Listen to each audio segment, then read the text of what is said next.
ঘড়ির কাঁটায় 4:52 আমরা উঠে পড়েছি। আজকে আমাদের ফেরার পালা। আমাদের কাজকর্ম সমস্ত কিছু সুসম্পন্ন আপাতত হয়েছে, এখনও কাজ কিছু বাকি আছে আমাদের। আমরা এখন যাচ্ছি মায়ের মঙ্গল আরতি দেখতে, তার সঙ্গে মাকে এবং বাবাকে মালা পরাবো, সেই মানসে আমরা বেরোচ্ছি। প্রচণ্ড ঠান্ডা, বীরভূমে ঠান্ডা মানে তোমরা বুঝতেই পারছো কি ঠান্ডা। আমার অবস্থা দেখে নাও, আমি এইভাবে আছি। আমাদের নিজস্ব যে ধর্মশালার মধ্যে আমরা আছি।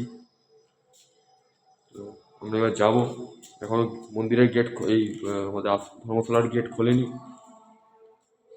ধর্মশালার গেট খুলতে এখনও কিছুটা সময় বাকি আছে।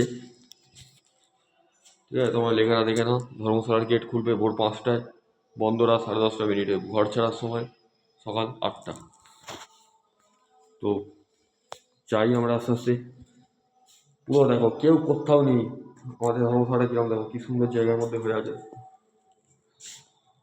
ঠিক আছে চারদিকে। আমরা যাবো।